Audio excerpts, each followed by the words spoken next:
Social media, YouTube వీడియోలు ఏం సంపాదిస్తో దీని మీద చక్కగా ఏదైనా ఒక ప్రొఫెషన్ చూసుకుని సెటిల్ అవ్వచ్చు కదా అని అన్నారనుకో, వాళ్ళకి ఈ రీల్ షేర్ చేయండి అండ్ చెప్పండి ఇక్కడ నుంచి కాంటెంట్ క్రియేషన్ కూడా ఒక ప్రొఫెషనే అని. ఈ మాట నేను చెప్పట్లేదు, స్వయంగా సెంట్రల్ గవర్నమెంటే చెప్తోంది. ఈ డిజిటల్ ఎరాలో ఇన్స్టాగ్రామ్, యూట్యూబ్, పాడ్కాస్ట్లతో లక్షలాది మంది కాంటెంట్ క్రియేటర్స్ ప్రపంచానికి వాళ్ళ టాలెంట్ ఏంటో చూపిస్తున్నారు.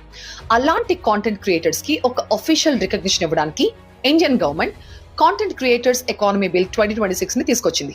ఈ బిల్ మెయిన్ మోటివ్ ఏంటంటే కాంటెంట్ క్రియేటర్స్ కి ఒక గుర్తింపు ఇవ్వడంతో పాటు వాళ్ళ ప్రొఫెషన్ ని ఒక ఆర్గనైజ్డ్ ఫీల్డ్ గా మార్చడం. ఇప్పటి వరకు చాలా మంది కాంటెంట్ క్రియేటర్స్ ఫ్రీలాన్సర్లుగా లేదంటే ఒక హాబీ లాగా దించేసేవారు.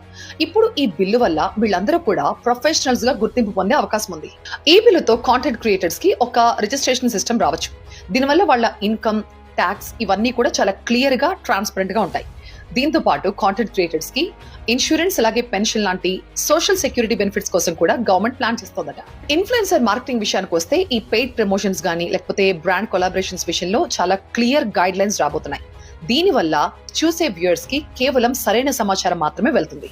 ఇంకా ముఖ్యమైన విషయం ఏంటంటే ఈ సోషల్ మీడియా ప్లాట్ఫామ్స్ కూడా ఇక్కడ నుంచి చాలా రెస్పాన్సిబుల్ గా ఉండాలి. క్రియేటర్స్ కి ప్రాపర్ రెవెన్యూ షేర్ ఇవ్వడం అండ్ క్లియర్ పాలసీలు ఉండడం చాలా ముఖ్యం. చూసారా, హాబీగా మొదలైన పని ఇప్పుడు ఒక స్టేబుల్ కెరీర్ గా మారబోతోంది. ఈ బిల్లు గనక అమల్లోకి వస్తే ఇండియాలో క్రియేటర్ ఎకానమీ జెట్ స్పీడ్ తో పెరగడం